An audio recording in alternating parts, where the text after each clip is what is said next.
नमस्कार, आप सभी का बहुत बहुत स्वागत है। मेरा नाम रूबिका लियाकत है। द रूबिका लियाकत शो में भारत 24 में आप सभी का बहुत बहुत स्वागत है। आज हम क्या आपको अगले 1 घंटे में दिखाने वाले हैं, पहले वो बता देती हूँ और उसके बाद हम आगे बढ़ेंगे। सबसे पहले आज बात होगी माया नगरी में भी कंफ्यूजन, कैसे होगा सोल्यूशन। दूसरी खबर, जीडीपी में लंबी छलांग हिंदुस्तान ने लगाई है और इसीलिए टॉप 3 में होगा हिंदुस्तान। 2024 से पहले नया दाव जो चला गया है सरकार की तरफ से, क्या इस सवाल का जवाब मिलेगा कि एक राष्ट्र एक चुनाव होगा अब हिंदुस्तान में? आदित्य से दिखेगा भारत का अदम्य साहस, क्योंकि कल पूरा हिंदुस्तान तैयार रहेगा किस चीज के लिए? एक और मिशन इम्पॉसिबल को पॉसिबल बनाने के लिए। और फिर आखिर में बात होगी ये मेरा हिंदुस्तान की, जहां सूर्य पूजा का इतिहास क्या है भाई, क्योंकि कल हमारा मिशन आदित्य L1 लॉन्च होने वाला है, तो ऐसे में हमारी देश की परंपरा तो आप तक पहुंचनी ही चाहिए। तो शुरू करते हैं। मुंबई में मंथन होना था, तीसरी मीटिंग थी और कई बड़े और सख्त फैसले लिए जाने की उम्मीद थी। देश के बड़े बड़े नेता तीसरी बार मिल रहे हों और ये फैसला ना हो पाए कि चुनाव किसके चेहरे पर लड़ा जाएगा, तो क्या कहा जाए? चेहरा तो छोड़ दीजिए, गठबंधन का कोई साझा प्रोग्राम या फिर कोई लोगो तक जारी नहीं हुआ। अब ना तो जनता को समझ आ रहा है कि मीटिंग क्यों हुई और ना ही हमें कुछ खास समझ आया है। कुछ बेहद महीन और बेसिक फैसले 2 दिन के मंथन के बाद लिए गए हैं और सबसे हैरानी की बात तो यह है कि इस मीटिंग में अगली मीटिंग की तारीख और जगह तक फिक्स नहीं हो पाई है। पीएम मोदी का मुकाबला करने की बातें INDIA ब्लॉक में मौजूद हर नेता कर रहा है, लेकिन वो मुकाबला होगा कैसे, इसका जवाब किसी के पास नहीं दिख रहा है। आप खुद देख लीजिए।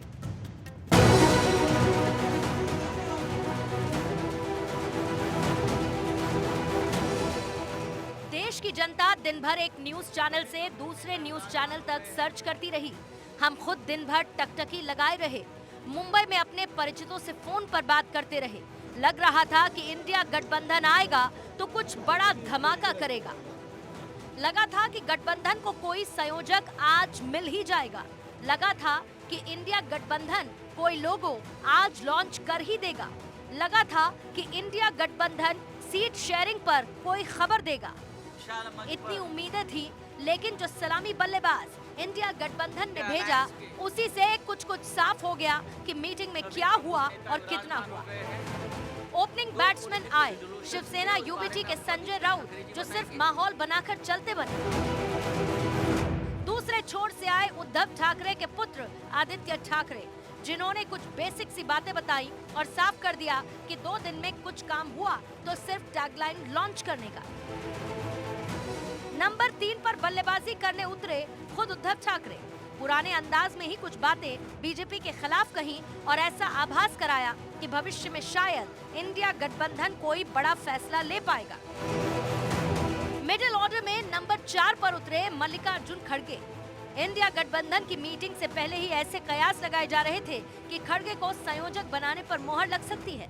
हालांकि ऐसा कुछ हुआ नहीं और वो भी कुछ बातें कहकर माइक अगले नेता को थमा गए। नंबर 5 पर आए बिहार के दिग्गज नीतीश कुमार। इनकी पार्टी इन्हें पीएम बनाने की दावेदारी गाहे बगाहे पेश करती रही है, लेकिन आज भी वो गठबंधन की मीटिंग के फैसले बताने की बजाय बीजेपी के खिलाफ बात करते ही नजर आए।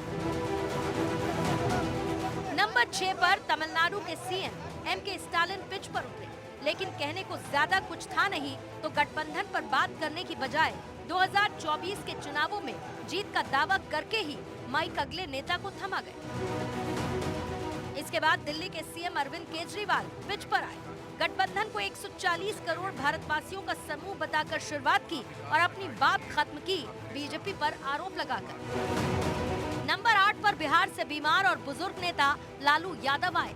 गठबंधन पर तो ज्यादा कुछ नहीं बोले, लेकिन राहुल गांधी के नाम की वकालत जरूर कर गए। नंबर 9 पर सीताराम येचुरी आए और चंद शब्दों में अपनी बात खत्म कर माइक 10वें नंबर के गेंदबाज राहुल गांधी को थमा गए। राहुल गांधी ने वही बातें बताई जो पहले और दूसरे नंबर के बल्लेबाजों ने बताई थी, बस इतना जोड़ दिया कि ये फैसले बेहद ताकतवर फैसले हैं। तीसरी मीटिंग संपन्न हुई और दिन ब दिन इंडिया मजबूत होते जा रहा है। 2 महत्वपूर्ण बातें डिसाइड की गई। एक कोऑर्डिनेशन कमेटी होगी, जल्दी से जल्दी जो सीट शेयरिंग का मामला है उसको हम डिस्कस करके उसमें हम रेजोल्यूशन निकाल देंगे। राहुल गांधी जी को भी हम काफ़ी मजबूती के साथ विश्वास हम लोग दिलाते हैं कि हम सब एकजुट हो करके सभी लोगों को एकोमोडेट करके आगे सीट शेयरिंग अब शुरू होगा। अब कोई ठिकाना नहीं है, चुनाव समय के पहले भी हो सकता है, कोई ठीक नहीं है, इसलिए हम लोगों को भी तो अलर्ट रहना न पड़ेगा। इंडिया गठबंधन ने मुंबई में 2 दिन के मैराथन मंथन के बाद 5 समितियां बनाने पर मुहर लगाई। समन्वय समिति जिसमें 14 सदस्य होंगे, प्रचार समिति जिसमें 19 सदस्य होंगे, सोशल मीडिया वर्किंग ग्रुप जिसमें 12 मेंबर होंगे, मीडिया वर्किंग ग्रुप जिसमें 19 मेंबर होंगे और रिसर्च वर्किंग ग्रुप जिसमें 11 सदस्य होंगे। मुंबई में इंडिया गठबंधन के नेता आए तो थे अपनी सियासी पिच तैयार करने, लेकिन इन्हें खेलना पड़ा केंद्र सरकार की पिच पर। अपने गठबंधन के एजेंडे से ज्यादा ये इंडिया ब्लॉक सांसद के विशेष सत्र के एजेंडे पर चिंतित नजर आए। ये इंडिया गठबंधन की तीसरी मीटिंग थी। एकजुटता की बात शुरू हुई थी बिहार में हुई मीटिंग से। 23 जून को पटना में हुई इस मीटिंग में 15 राजनीतिक दल पहुंचे थे और मीटिंग में जो एक फैसला हुआ था वो ये था कि अगली मीटिंग फिर से हो।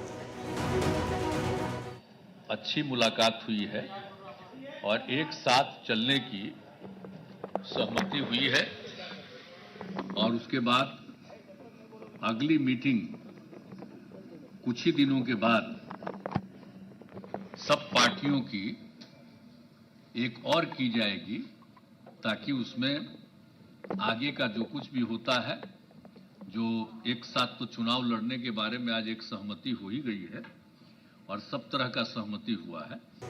इसके बाद बेंगलुरु में विपक्ष की मीटिंग हुई। इस बार मीटिंग में शामिल होने वाले राजनीतिक दलों की संख्या बढ़ गई थी।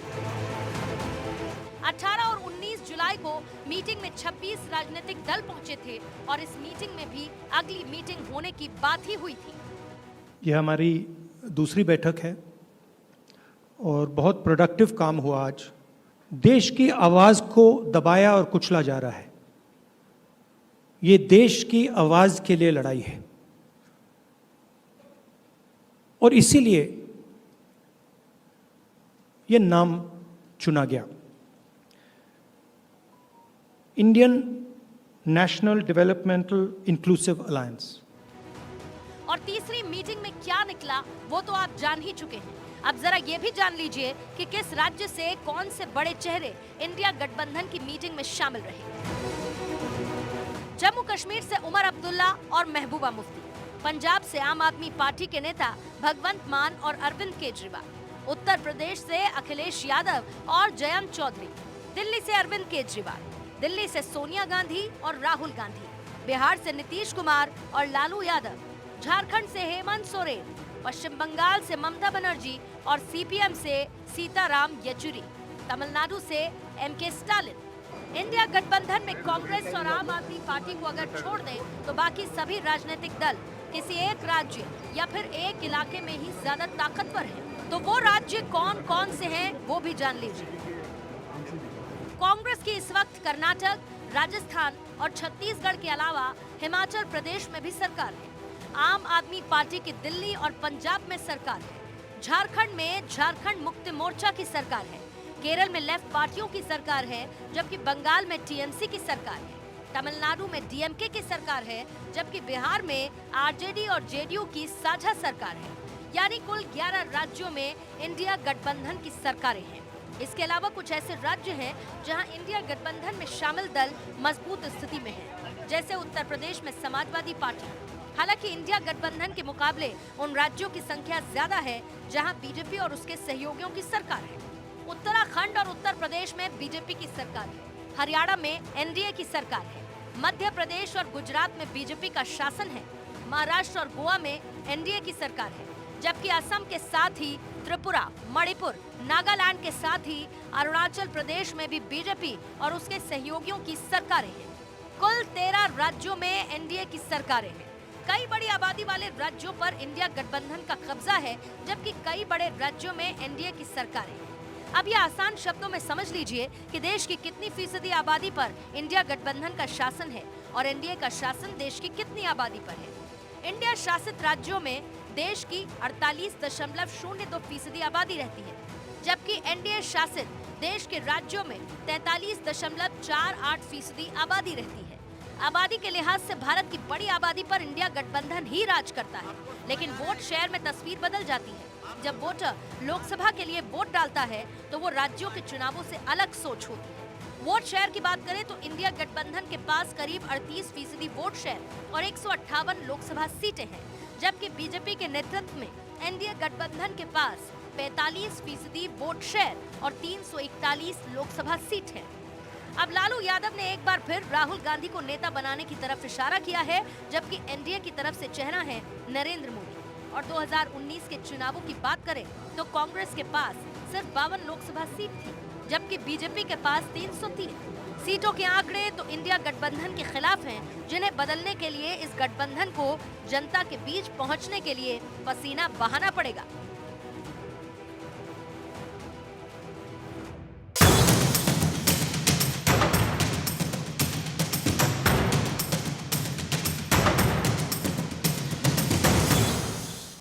अब बात उस खबर की जिससे हर हिंदुस्तानी का सीना फख्र से और चौड़ा हो गया है। दुनिया की तीसरी बड़ी अर्थव्यवस्था की तरफ तेजी से आगे बढ़ रहा है हिंदुस्तान। आज एक अहम कामयाबी उसने हासिल की है। ये जो वित्त वर्ष इस वक्त चल रहा है ना, इसमें भारत ने विकास दर में पूरी दुनिया को पीछे छोड़ दिया है। इकोनॉमी के फील्ड में जिस स्पीड से हम आगे बढ़ रहे हैं, उसे देखते हुए मूडीज इन्वेस्टर्स सर्विस ने अपनी ग्लोबल मैक्रो आउटलुक में भारत की जीडीपी वृद्धि दर का अनुमान बढ़ा दिया है। लेकिन इस खबर से उन लोगों के पेट में दर्द होना लाजमी है जो कुछ दिन पहले तक मोदी सरकार की आर्थिक नीतियों पर सवाल उठा रहे थे और इकोनॉमी डूबने की आशंका जता रहे थे। आज उन्हीं को जवाब देना जरूरी है। 7.8%, गौर से देखिए आप 7.8% आंकड़े को।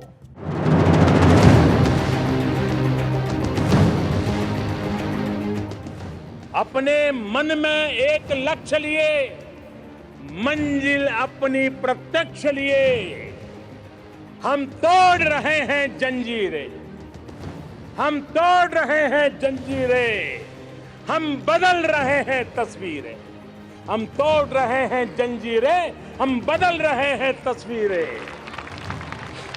ये नवयुग है, ये नवयुग है, ये नव भारत है, ये नवयुग है, ये नव भारत है।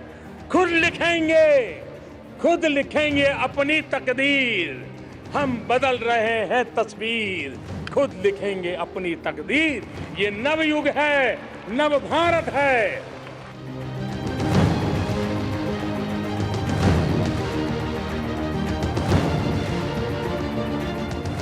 गौर से देखिए इस आंकड़े को, 7.8%। ये आंकड़ा है भारत की तरक्की का, ये आंकड़ा है भारत के विकास का, ये आंकड़ा है भारत की आर्थिक तरक्की का, ये आंकड़ा है नए भारत की नई बुलंदी का। भारतीय अर्थव्यवस्था के लिए इस साल की बोनी शानदार हुई है। इस वित्त वर्ष की पहली तिमाही के जो आधिकारिक आंकड़े आए हैं, उसमें भारत की जीडीपी ग्रोथ रेट शानदार 7.8% रही है। और कमाल की बात यह भी है कि हमारी विकास दर दुनिया की तमाम बड़ी अर्थव्यवस्था में सबसे तेज है। इस खबर पर आगे बढ़ने से पहले प्रधानमंत्री नरेंद्र मोदी का वो बयान सुनिए जो उन्होंने इस साल 15 अगस्त को लाल किले से दिया था। अपने मन में एक लक्ष्य लिए, अपने मन में एक लक्ष्य लिए, मंजिल अपनी प्रत्यक्ष लिए, अपने मन में एक लक्ष्य लिए, मंजिल अपनी प्रत्यक्ष लिए, हम तोड़ रहे हैं जंजीरें, हम तोड़ रहे हैं जंजीरें, हम बदल रहे हैं तस्वीरें, हम तोड़ रहे हैं जंजीरें, हम बदल रहे हैं तस्वीरें। ये नवयुग है, ये नवयुग है, ये नव भारत है, ये नवयुग है, ये नव भारत है। खुद लिखेंगे अपनी तकदीर। हम बदल रहे हैं तस्वीर, खुद लिखेंगे अपनी तकदीर। ये नवयुग है, नव भारत है। हम निकल पड़े हैं प्रण करके, हम निकल पड़े हैं प्रण करके, अपना तन मन अर्पण करके, अपना तन मन अर्पण करके। जिद है, एक सूर्य उगाना है, जिद है, एक सूर्य उगाना है। अंबर से ऊंचा जाना है, अंबर से ऊंचा जाना है। एक भारत नया बनाना है, एक भारत नया बनाना है। मेरे प्यारे देशवासियों, फिर एक बार आजादी के पावन पर्व पर आपको अनेक अनेक शुभकामनाएं देते हुए आइए जय हिंद के मंत्र के साथ उच्च स्वर से मेरे साथ बोलेंगे, जय हिंद, जय हिंद, जय हिंद, भारत माता की, भारत माता की, भारत माता की। वंदे वंदे वंदे वंदे वंदे वंदे वंदे। प्रधानमंत्री नरेंद्र मोदी लगातार कह रहे हैं कि 2027 तक भारत दुनिया की तीसरी बड़ी अर्थव्यवस्था बन जाएगा। अभी हम दुनिया की 5वीं बड़ी अर्थव्यवस्था बन चुके हैं। केंद्र के सांख्यिकी मंत्रालय ने गुरुवार को पहली तिमाही के आंकड़े जारी किए। इसके मुताबिक सर्विसेज और मैन्युफैक्चरिंग के कारण अप्रैल जून तिमाही में भारत की इकोनॉमी एक साल में सबसे तेज गति से बढ़ी है। इसका कारण है कि सरकार ने बुनियादी ढांचे पर भरपूर खर्च किया है। लोगों के पास पैसा होने से बाजार में मांग मजबूत है और सर्विस सेक्टर में लगातार उछाल आ रहा है। पहली तिमाही के दौरान कृषि क्षेत्र ने 3.5% की दर से वृद्धि दर्ज की, जबकि कंस्ट्रक्शन सेक्टर की ग्रोथ रेट 7.9% रही। बाजार के तमाम जानकार पहले से पहली तिमाही में अर्थव्यवस्था के इन मजबूत आंकड़ों की उम्मीद कर रहे थे। हालांकि भारत की अपनी एजेंसियां और भी बेहतर रिजल्ट का अनुमान लगा रही थी। भारतीय रिजर्व बैंक ने पहली तिमाही में जीडीपी ग्रोथ रेट 8% रहने का अनुमान व्यक्त किया था। आरबीआई के अनुसार देश की आर्थिक वृद्धि दर पहली तिमाही में 8%, दूसरी में 6.5%, तीसरी तिमाही में 6% और चौथी तिमाही में 5.7% रह सकती है। इस तरह आरबीआई ने पूरे चालू वित्त वर्ष के लिए 6.5% की ग्रोथ रेट का अनुमान जाहिर किया है। इन आंकड़ों से उन लोगों को परेशानी होना लाजमी है जो मोदी सरकार में इकोनॉमी की बुरी हालत का रोना रो रहे थे। इन लोगों के दिल अर्थव्यवस्था के इन आंकड़ों से जरूर टूट गए होंगे। इन लोगों को लगता था कि अर्थव्यवस्था की सारी जानकारी केवल उन्हीं को है और उनके अलावा कोई और अर्थव्यवस्था को संभाल ही नहीं सकता। लेकिन इन आंकड़ों ने इन तथाकथित जानकारों की अकड़ तोड़ दी है। आज ऐसे ही कुछ जानकारों की बात आपको सुनाना जरूरी है।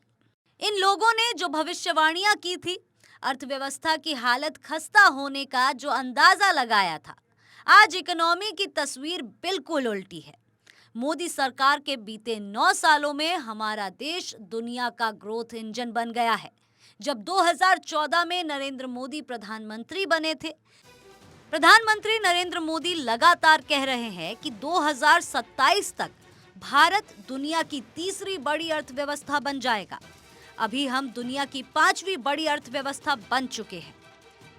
केंद्र के सांख्यिकी मंत्रालय ने गुरुवार को पहली तिमाही के आंकड़े जारी किए। इसके मुताबिक सर्विसेज और मैन्युफैक्चरिंग के कारण अप्रैल जून तिमाही में भारत की इकोनॉमी एक साल में सबसे तेज गति से बढ़ी है। इसका कारण है कि सरकार ने बुनियादी ढांचे पर भरपूर खर्च किया है। लोगों के पास पैसा होने से बाजार में मांग मजबूत है और सर्विस सेक्टर में लगातार उछाल आ रहा है। पहली तिमाही के दौरान कृषि क्षेत्र ने 3.5% की दर से वृद्धि दर्ज की, जबकि कंस्ट्रक्शन सेक्टर की ग्रोथ रेट 7.9% रही। बाजार के तमाम जानकार पहले से पहली तिमाही में अर्थव्यवस्था के इन मजबूत आंकड़ों की उम्मीद कर रहे थे। हालांकि भारत की अपनी एजेंसियां और भी बेहतर रिजल्ट का अनुमान लगा रही थी। भारतीय रिजर्व बैंक ने पहली तिमाही में जीडीपी ग्रोथ रेट 8% रहने का अनुमान व्यक्त किया था। आरबीआई के अनुसार देश की आर्थिक वृद्धि दर पहली तिमाही में 8%, दूसरी में 6.5%, तीसरी तिमाही में 6% और चौथी तिमाही में 5.7% रह सकती है। इस तरह आरबीआई ने पूरे चालू वित्त वर्ष के लिए 6.5% की ग्रोथ रेट का अनुमान जाहिर किया है। इन आंकड़ों से उन लोगों को परेशानी होना लाजमी है जो मोदी सरकार में इकोनॉमी की बुरी हालत का रोना रो रहे थे। इन लोगों के दिल अर्थव्यवस्था के इन आंकड़ों से जरूर टूट गए होंगे। इन लोगों को लगता था कि अर्थव्यवस्था की सारी जानकारी केवल उन्हीं को है और उनके अलावा कोई और अर्थव्यवस्था को संभाल ही नहीं सकता। लेकिन इन आंकड़ों ने इन तथाकथित जानकारों की अकड़ तोड़ दी है। आज ऐसे ही कुछ जानकारों की बात आपको सुनाना जरूरी है। इन लोगों ने जो भविष्यवाणियां की थी, अर्थव्यवस्था की हालत खस्ता होने का जो अंदाजा लगाया था, आज इकोनॉमी की तस्वीर बिल्कुल उल्टी है। मोदी सरकार के बीते 9 सालों में हमारा देश दुनिया का ग्रोथ इंजन बन गया है। जब 2014 में नरेंद्र मोदी प्रधानमंत्री बने थे, तब भारत की जीडीपी 112 लाख करोड़ रुपए के आसपास थी। आज भारत की जीडीपी 272 लाख करोड़ रुपए से ज्यादा है। भारत दुनिया की 5वीं सबसे बड़ी अर्थव्यवस्था है। मोदी सरकार में आम आदमी की कमाई में भी बड़ा इजाफा हुआ है। 2014 से पहले आम आदमी की सालाना कमाई 80,000 रुपए से भी कम थी, जो मौजूदा वक्त में 1,70,000 रुपए से ज्यादा हो चुकी है। 2014 में विदेशी मुद्रा भंडार 18.28 लाख करोड़ रुपए था, जो अब बढ़कर 49.26 लाख करोड़ रुपए हो चुका है। यानी विदेशी मुद्रा भंडार में करीब 2.5 गुना तक बढ़ोतरी। इसी तरह 9 सालों में एक्सपोर्ट 19.05 लाख करोड़ से बढ़कर 36.20 लाख करोड़ हो चुका है। भारत की इसी धमक के कारण दुनिया भर की एजेंसियों ने भारत का ग्रोथ अनुमान बढ़ा दिया है। अंतर्राष्ट्रीय मुद्रा कोष IMF ने पहले 2023 के लिए ग्रोथ रेट 5.9% रहने का अनुमान दिया था, जिसे उसने बाद में सुधार कर 6.1% किया था। IMF ने 2024 में ग्रोथ रेट 6.3% रहने का अनुमान व्यक्त किया है। फिच रेटिंग में भी वित्त वर्ष 2023 से 2024 के लिए ग्रोथ रेट के अनुमान को 6% से बढ़ाकर 6.3% कर दिया था। जाहिर है तमाम एजेंसियां भारत के ग्रोथ अनुमान को लगातार बेहतर कर रही है। आज मशहूर एजेंसी मूडीज इन्वेस्टर्स सर्विस ने ग्लोबल मैक्रो आउटलुक रिलीज किया है। उसमें मूडीज ने भारतीय अर्थव्यवस्था की वृद्धि दर का अनुमान बढ़ाकर 6.7% कर दिया है। मूडीज ने इससे पहले जीडीपी ग्रोथ रेट 5.5% रहने का अनुमान जताया था। अर्थव्यवस्था के इस मोर्चे पर इतने मजबूत प्रदर्शन के कारण भारत ग्लोबल ग्रोथ इंजन बन गया है। भारत दुनिया में सबसे तेज गति से बढ़ने वाली प्रमुख अर्थव्यवस्था है। हमारे मुकाबले दूसरे प्रमुख देशों की अर्थव्यवस्थाओं को देखें तो दुनिया की सबसे बड़ी अर्थव्यवस्था अमेरिका ने जून तिमाही के दौरान 2.1%, चीन ने 6.3%, ब्रिटेन ने 0.4%, जबकि जर्मनी ने 0.2% की ग्रोथ रेट हासिल की। इसके अलावा जापान की ग्रोथ रेट 6% रही। मतलब भारत की ग्रोथ का दुनिया में कोई बड़ा देश मुकाबला नहीं कर पा रहा है। अब सवाल ये उठता है कि जब किसी देश की जीडीपी बढ़ती है तो आम लोगों को क्या फायदा होता है? इसे यूं समझिए कि मोदी सरकार में 9 सालों में जीडीपी की जो रफ्तार रही है उसका सबसे ज्यादा फायदा गरीबों को हुआ है। एनआईटीआई आयोग की रिपोर्ट के मुताबिक ग्रामीण इलाकों में गरीबी 32.59% से गिरकर 19.28% हो गई। शहरी इलाकों में गरीबी 8.65% से घटकर 5.27% हो गई। 2015-16 से 2019-20 तक गरीबी 9.89% से घटी। 9 साल में 13.5 करोड़ लोग गरीबी रेखा से बाहर निकले। जाहिर है इन तमाम आंकड़ों का फायदा आम आदमी को होता है, इसीलिए जीडीपी का बढ़ना पूरे देश के लिए एक बड़ी खुशखबरी है।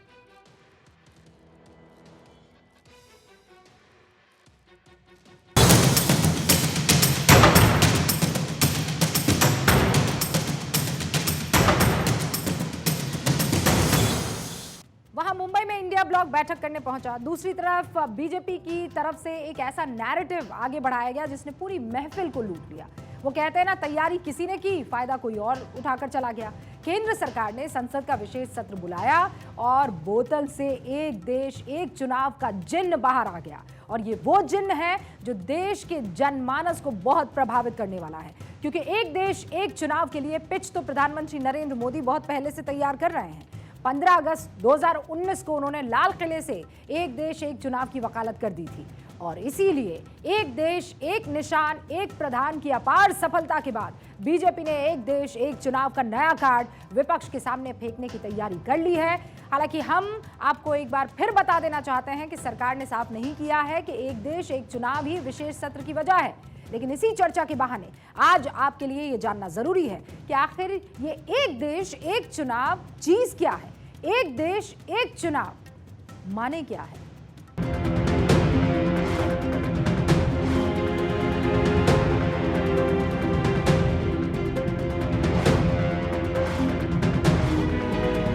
एक देश एक चुनाव। कौन परेशान, कौन समर्थन में। अगस्त को क्रांति का महीना कहा जाता है। वजह आजादी की लड़ाई के दौरान अगस्त के महीने में ही अंग्रेजों भारत छोड़ो का आंदोलन शुरू हुआ था।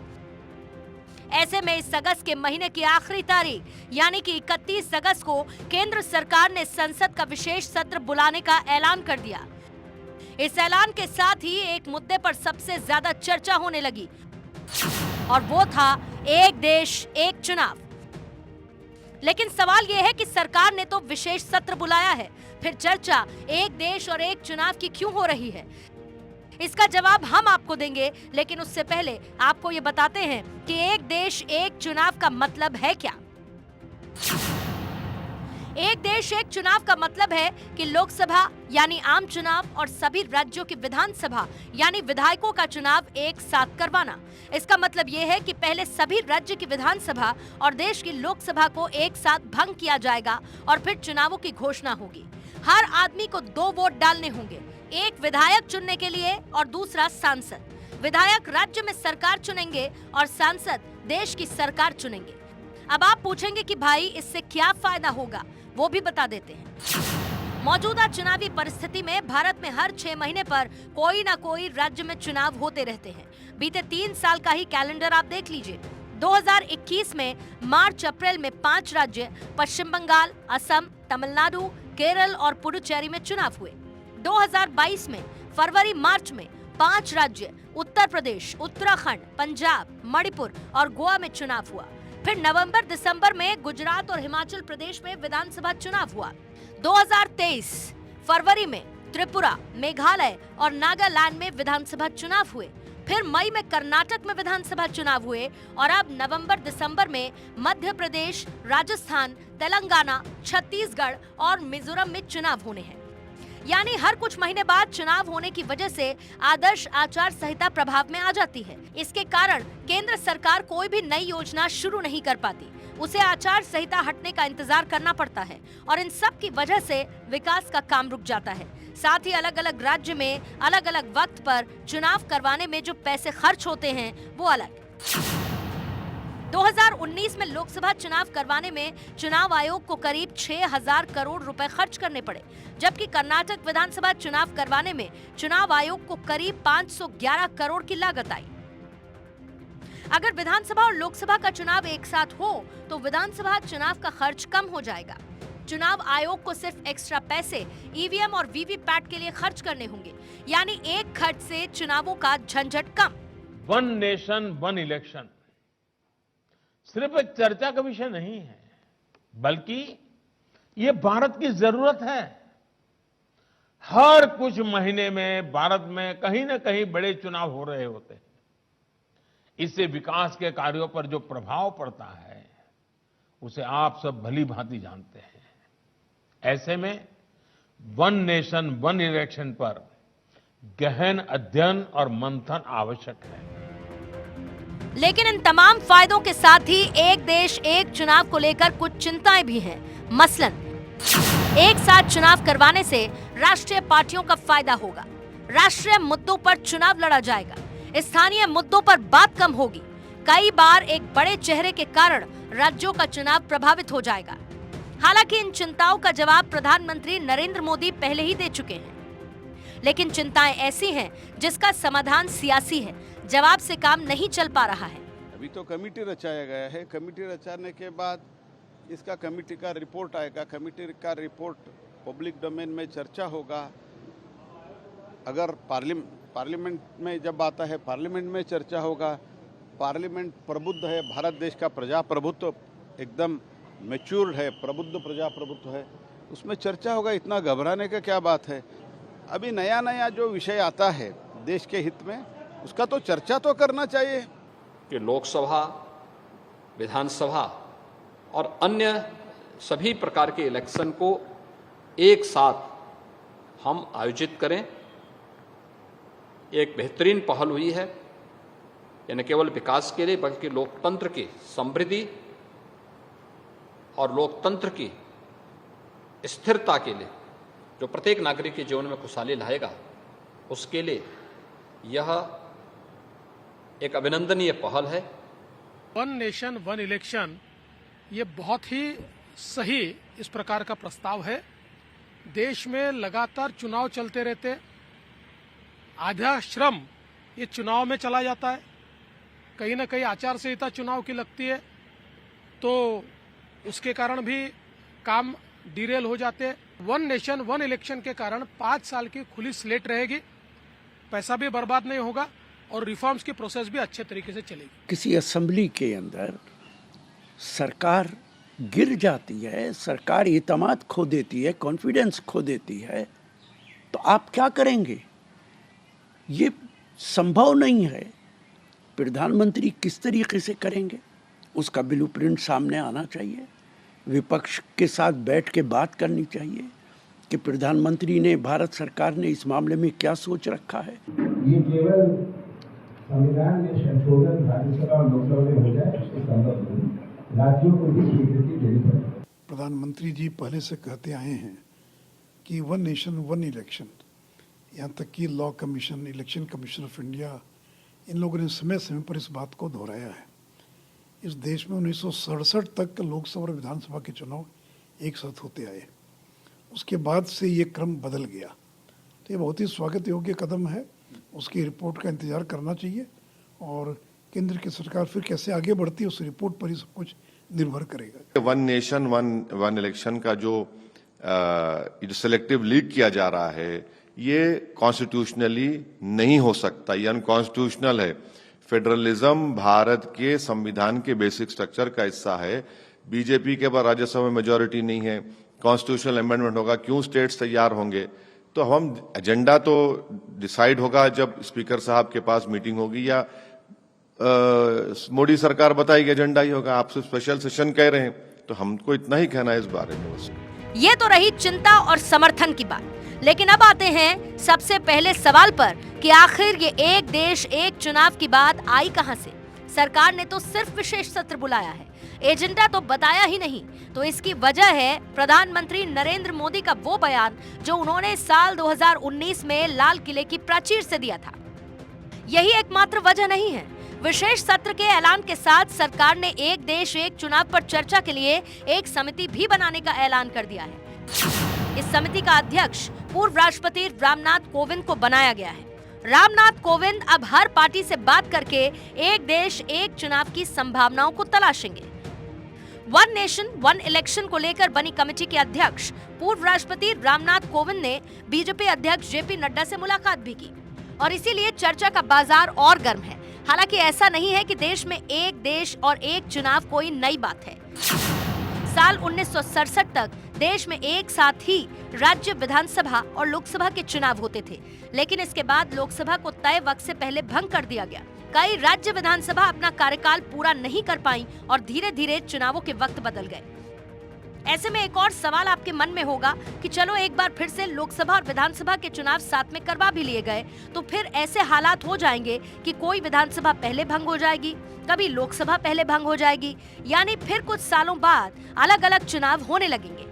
तो इस सवाल का जवाब भी हमारे पास है। एक देश एक चुनाव के लिए सरकार को संविधान संशोधन के साथ ही जन प्रतिनिधित्व कानून में बदलाव करना पड़ेगा, जिसके बाद तय कार्यकाल से पहले अगर विधानसभा और लोकसभा भंग होती है तो चुनाव सिर्फ उतने ही वक्त के लिए होगा जितने का कार्यकाल उस लोकसभा या विधानसभा का बचा हुआ हो, यानी जैसे उपचुनाव में होता है। इसको एक उदाहरण के जरिए समझाते हैं। मान लीजिए मई 2024 में पूरे देश में एक साथ चुनाव हो गया, फिर 2 साल बाद किसी राज्य में किसी वजह से सरकार अल्पमत में आ गई और विधानसभा भंग करना पड़ जाए। ऐसे में तो मध्यावधि चुनाव करवाने पड़ेंगे, लेकिन यहाँ धन के साथ ही जन प्रतिनिधित्व कानून में बदलाव कर मध्यावधि चुनाव के बाद चुने गए विधायकों का कार्यकाल सिर्फ उतने वक्त के लिए कर दिया जाएगा जिससे फिर मई 2029 में उस राज्य में भी अन्य राज्यों के साथ चुनाव हो सके। अगर इन बदलावों को देश की संसद 2/3 और देश की ज्यादातर विधानसभा पास करती हैं, तभी एक देश और एक चुनाव का असल मकसद पूरा हो पाएगा।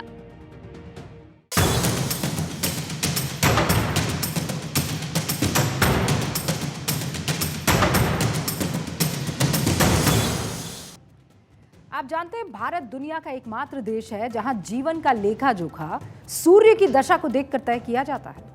भारत जहां जन्म कुंडलियों को बनाने में सूर्य उदय का समय देखा जाता है। कुंडली में सूर्य बुध की अच्छी पोजीशन को बुधादित्य योग कहते हैं, जिसका मतलब होता है जीवन में खुशियां ही खुशियां, धन ही धन। दरअसल भारत में सूर्य की गणना पुराने समय से होती आई है, क्योंकि पृथ्वी पर सूर्य का सबसे ज्यादा प्रभाव पड़ता है। अब भारत के वैज्ञानिक उसी सूर्य के रहस्यों को जानने के लिए कल सुबह मिशन आदित्य L1 को लॉन्च करने जा रहे हैं। उस सूरज पर जिसका तापमान 1.5 करोड़ डिग्री है, यानी सैकड़ों हाइड्रोजन बॉम्ब के बराबर की ऊर्जा। इसीलिए सूरज पर उस इलाके में जाकर L1 इलाके जहां सूरज की किरणें उतनी खतरनाक रूप से नहीं पड़ती है, वहां पर जाकर रिसर्च करना कोई सोच भी नहीं सकता है। सूरज के करीब जाना भी आप जानते असंभव है, इसीलिए इसकी स्टडी दूर से ही रहकर करनी होती है।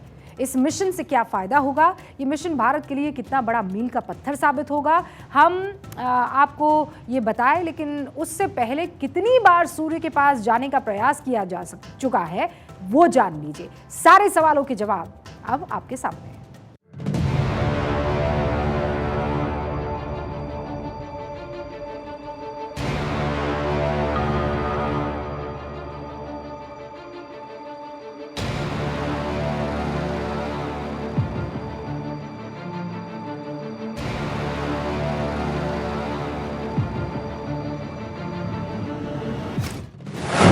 आदित्य से दिखेगा भारत का अदम्य साहस।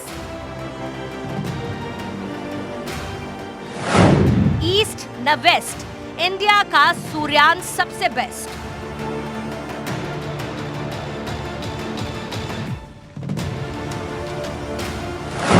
इसरो ने पूरी की तैयारी, फिर इतिहास दोहराने की बारी। जी हाँ, आप अपनी स्क्रीन पे देख सकते हैं lander module.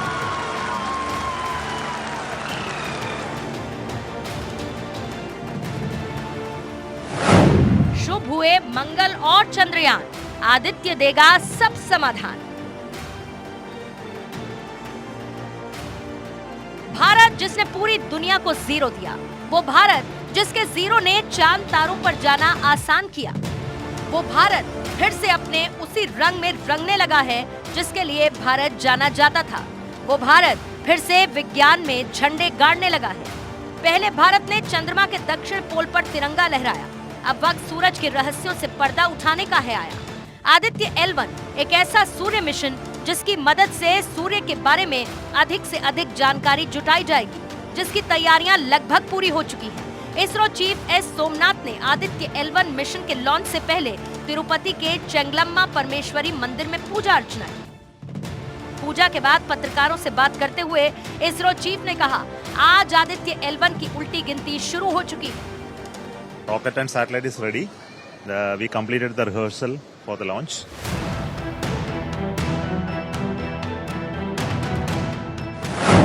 Aditya L1 Bharat का पहला सोलर मिशन है जो सूर्य की स्टडी करेगा। इसरो के इस महत्वाकांक्षी मिशन को PSLV C57 रॉकेट की मदद से कल लॉन्च किया जाएगा। आदित्य L1 कल सुबह 11:50 पर आंध्र प्रदेश के श्रीहरिकोटा से सतीश धवन स्पेस सेंटर से लॉन्च किया जाएगा। आदित्य L1 मिशन से सूर्य के तापमान और उसकी ताकत का पता लगाया जाएगा। धरती, खासकर ओजोन परत पर सूर्य की किरणों की स्टडी करेगा।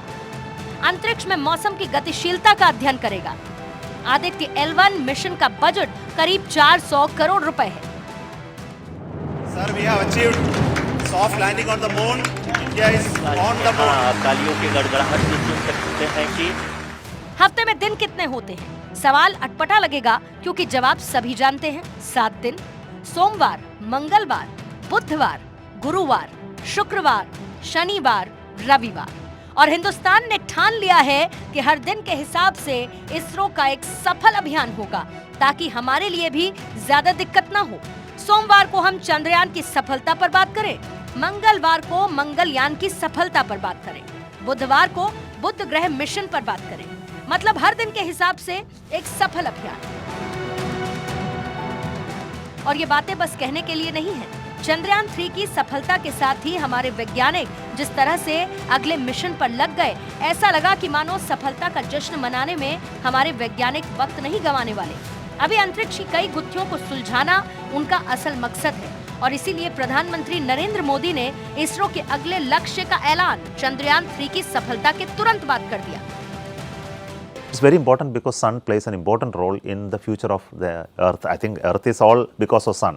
But activities on sun is well studied today, and the solar eruptions, the solar activity do affect the outer planet atmosphere. And this has an impact on various activities or various magnetic and other related activities, electrical activities on the surface. So this requires a satellite to be placed at an unobstructed location, which is a very good place, L1. The Lagrangian point L1, which is between Earth and Moon, Earth and Sun, is found to be an excellent location. प्रधानमंत्री मोदी हिंदुस्तान और उसके वैज्ञानिकों की क्षमता को पहचानते हैं, अच्छी तरीके से जानते हैं। इसीलिए ऐलान कर दिया कि हिंदुस्तान अब सूर्य नमस्कार करने के लिए तैयार है। पीएम मोदी के आह्वान पर इसरो ने भी कमर कस ली है। इसरो अब इंडियन सुपीरियोरिटी का पर्याय बन चुका है। इसरो सूर्य का अध्ययन करने के लिए मिशन लॉन्च कर रहा है। आदित्य L1 नाम का सैटेलाइट सूरज के अध्ययन के लिए लॉन्च करने वाला है। आदित्य L1 एक पेलोड है और इसे इसरो सूरज की जानकारी इकट्ठा करने के लिए लॉन्च करेगा। आदित्य L1 का मतलब है आदित्य यानी सूरज, L1 यानी कि लैग्रेंज पॉइंट। लैग्रेंज पॉइंट उस जगह को कहते हैं जहां अगर आप खड़े रहो तो आपके और सूरज के बीच कुछ नहीं आएगा। इसीलिए सूरज के अध्ययन के लिए इस जगह को सबसे अच्छा माना गया है। इटली के गणितज्ञ जोसेफ लुइस लैग्रेंज के नाम पर इस जगह का नाम लैग्रेंज पॉइंट 1 रखा गया। ये जगह धरती से करीब 15 लाख किलोमीटर दूर है।